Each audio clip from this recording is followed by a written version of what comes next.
नमस्कार प्रिय दर्शक बंधु आज भिडटी रे जानिबा धनुराशि व्यक्ति मानक पई सेप्टेम्बर मासटी केमिति कटिबो। सेप्टेम्बर 2024 रे धनुराशि व्यक्ति मानकर स्वास्थ्य, शिक्षा, लव लाइफ, मैरेज लाइफ, भाग्य, कैरियर एवं व्यापार बिजनेस केमिति रहिबो। जानिबा एही भिडटी रे सेप्टेम्बर मासर संपूर्ण भविष्यवाणी विषय रे। धनुराशि व्यक्ति माने दया करी ए भिडियो को थरे शेष पर्यंत निश्चय देखंतु। ताहले आपण माने जानिबाकू पाइबे जे सेप्टेम्बर 2024 रे आपणकर जीवन रे केउ सब घटना घटिबाकू जाउअछि। प्रिय दर्शक बंधु भिडियोटी आरंभ करिबा पूर्वरु आपण मानकू मोर छोटिया अनुरोध रहिला जे जदि प्रथम करी आम चैनल रे आसीचंती ताहले आम चैनल को सब्सक्राइब करंतु एवं पाखरे स्थित बेल आइकन को मध्य क्लिक करंतु, जहा फल रे हमर प्रत्येक भिडियो सर्वप्रथमे आपण माने पाई परिबे। आउ जदि भिडियो पसंद लागे ताहले भिडियो को गोटे लाइक करंतु, शेयर करंतु एवं कमेंट बॉक्स रे सहृदय रे जय शनिदेव अवश्य लिखंतु। एबे चलंतु दर्शक बंधु संपूर्ण भिडियोटी आरंभ करि नेबा। आउ जानि रखंतु जे एही कार्यक्रमटी जन्म राशि एवं चंद्र राशि पर आधारित अटे एवं भिडियो शेष रे जानिबा अशुभ ग्रह मानकर किछि प्रतिकार विषय रे। प्रथमे जानिबा नवग्रहंकर स्थिति धनुराशि व्यक्ति मानक पई सेप्टेम्बर मासरे केमिति रहिबो। आपणकर राशिर स्वामी देवगुरु बृहस्पति षष्ठ भाव में विराजमान रहिबे एवं आपणकर चतुर्थ भाव में विराजमान रहिबे राहुदेव। आपणकर तृतीय भाव में विराजमान रहिबे शनिदेव एवं आपणकर सप्तम भाव में विराजमान रहिबे मंगल एवं आपणकर भाग्य स्थान में विराजमान रहिबे सूर्यदेवଙ୍କ संगरे बुधदेव एवं आपणकर दशम भाव में विराजमान रहिबे शुक्रदेवଙ୍କ संगरे केतु। दर्शक बंधु एत थिला नवग्रहंकर स्थिति। एबे आसंतु प्रथमे जानिबा आपणकर स्वास्थ्य विषय रे। सेप्टेम्बर 2024 रे आपणकर हेल्थ किपरि रहिबो।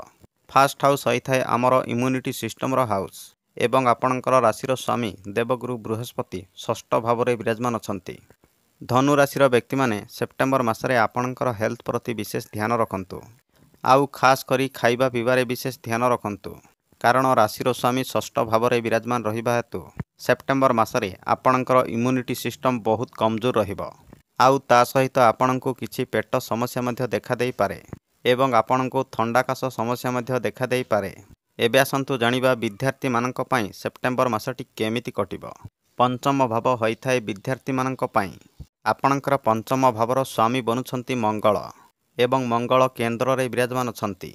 विद्यार्थी मानक पई सेप्टेम्बर मासरे बहुत भल रहिबो, कारण आपणक पई सूर्यदेव एवं बुधदेवंकर स्थिति बहुत भल रहिबो।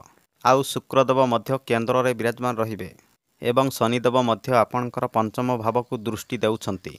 किंतु विद्यार्थी माने ध्यान रखंतु जे मंगल केंद्र रे विराजमान रहिबा हेतु विद्यार्थी मानक भितरे बहुत एनर्जी एवं कॉन्फिडेंस रहिबो। किंतु गुटिए कथा ध्यान रखंतु जे आपणक भितरे टिके जिद्दी रहिबो एवं कौनसी व्यक्ति जदि आपणको पाठ पढ़िबाकू कहिबे ताहले आपण माने बहुत रागी जिबे। किंतु निज इच्छारे जदि आपण माने पाठ पढ़िबे ताहले आपण माने बहुत भल पढ़िबे। सेतिपई विद्यार्थी माने सेप्टेम्बर मासरे निज इच्छारे पाठ पढ़ंतु एवं जहा मध्य करिबे निज इच्छा एवं निज बुद्धि रे करंतु। आपणक पई सेप्टेम्बर मासटी बहुत भल रहिबो। एबे आसंतु जानिबा आपणकर लव लाइफ केमिति रहिबो सेप्टेम्बर 2024 रे।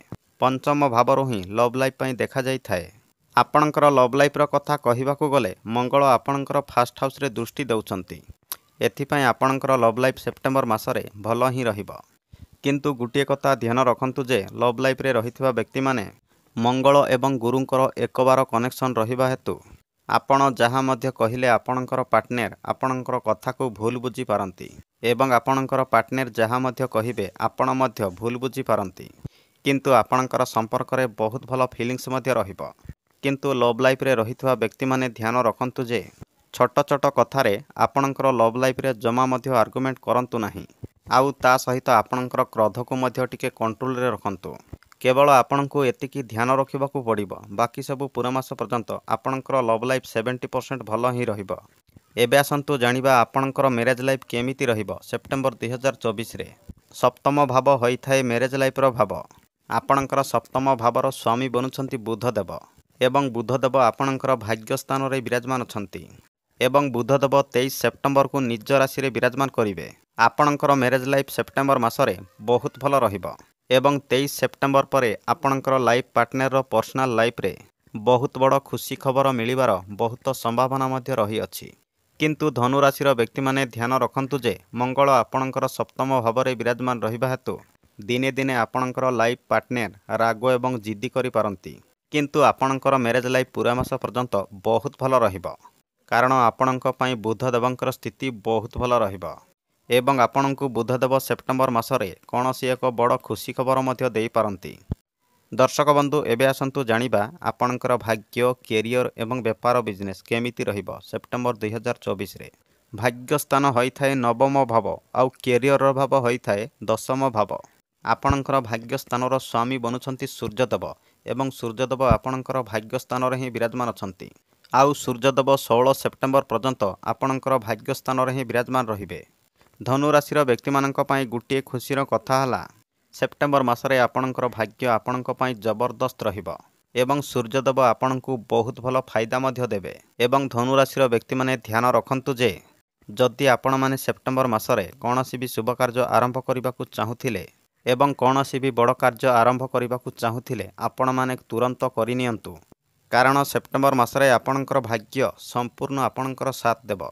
भाग्य सह जड़ित जेकोसी कार्य मध्य आपण माने करबाकू चाहुथिले आपण माने करि परिबे। सेप्टेम्बर मासरे आपणकर भाग्य आपणक पई बहुत भल रहिबो कारण आपणकर भाग्य स्थान रे सूर्यदेव विराजमान रहिबे एवं आपणकु सेप्टेम्बर मासरे बहुत भल फायदा मध्य देबे। आउ जदि आपण माने आपणकर जीवन रे कौनसी भी बड़ डिसिजन नेबाकू चाहुथिले 16 सेप्टेम्बर पूर्वरु करंतु आपणक पई बहुत भल रहिबो। आउ ता सहित जदि आपण माने कौनसी जगह रे धन इन्वेस्टमेंट करबाकू चाहुथिले मध्य 16 सेप्टेम्बर पूर्वरु ही करंतु आपणक पई समयटी बहुत भल रहिबो। एबे आसंतु जानिबा आपणकर कैरियर विषय रे। आपणकर दशम घरे विराजमान अछंती शुक्रदेवଙ୍କ संगरे केतु। धनु राशिर व्यक्ति माने ध्यान रखंतु जे 23 सेप्टेम्बर पर आपणकर कार्यक्षेत्र आपणक पई बहुत भल रहिबो एवं 23 सेप्टेम्बर पर आपण माने आपणकर काम कार्य को पूरा इंटरेस्ट देखि करबाकू लागिबे एवं 23 सेप्टेम्बर पर आपणक भितरे बहुत एनर्जी एवं साहस मध्य रहिबो किंतु धनु राशिर व्यक्ति माने ध्यान रखंतु जे 23 सेप्टेम्बर पूर्वरु आपणकर काम कार्य रे केतु किछि ना किछि समस्या निश्चय सृष्टि करिवे एवं केतु आपणको दिने दिने बहुत कन्फ्यूज मध्य करिवे एवं आपणकर काम कार्य रे आपणको किछि चिंता मध्य लागि रहिबो। आउ गुटिए कथा ध्यान रखंतु जे आपणकर काम कार्य रे आपण माने निजे ही भूल बाहरी करि पारंती किंतु 23 सेप्टेम्बर पर आपणकर काम कार्य आपणक पई बहुत भल रहिबो। केवल आपण 23 सेप्टेम्बर पूर्वरु आपणकर काम कार्य को आपण माने विशेष ध्यान रखंतु एवं जे व्यक्ति मानक पाखरे चाकरी नाही चाकरी अफिकारे रहिथिले से व्यक्ति मानकु 23 सेप्टेम्बर पर चाकरी मिलिबार बहुत संभावना रही अछि एवं आपणकर ज्ञान एवं बुद्धि मध्य 23 सेप्टेम्बर पर आपणक पई बहुत भल रहिबो। आउ ता सहित आपणकर काम कार्य रे चालुथिबा प्रत्येक समस्या आपणक पई दूर होई जिवो 23 सेप्टेम्बर पर। आपणकर व्यापार बिजनेस र कथा कहिबाकू गले सेप्टेम्बर मासरे आपणकर व्यापार बिजनेस आपणक पई बहुत भल रहिबो कारण बुधदेव एवं सूर्यदेवंकर स्थिति बहुत भल रहिबो एवं 18 सेप्टेम्बर पर आपणकर व्यापार बिजनेस रे बहुत भल लाभ मिलिबार संभावना मध्य रही अछि कारण 18 सेप्टेम्बर पर शुक्रदेवंकर स्थिति मध्य आपणक पई बहुत भल रहिबो एवं जे व्यक्ति माने डेली इनकम करूछंती से व्यक्ति मानक पई मध्य 18 सेप्टेम्बर पर बहुत भल फायदा मिलिबार संभावना रही अछि किंतु धनु राशिर व्यक्ति माने गुटिए कथा ध्यान रखंतु जे आपणक पई देवगुरु बृहस्पतिंकर स्थिति कमजोर रहिबो सेति पई आपणक पई प्रतिकार हला प्रत्येक दिन देवगुरु बृहस्पतिंकर बीज मंत्र 108 थर जप करंतु आपणकर जीवन रे आसुथिबा प्रत्येक दुख कष्ट खंडन होइजिबो एवं आपणक पई सेप्टेम्बर मासटी अत्यंत शुभमय रे कटिबो। धनु राशिर व्यक्ति माने भिडियोटी को शेष पर्यंत देखिथिबारु बहुत बहुत धन्यवाद।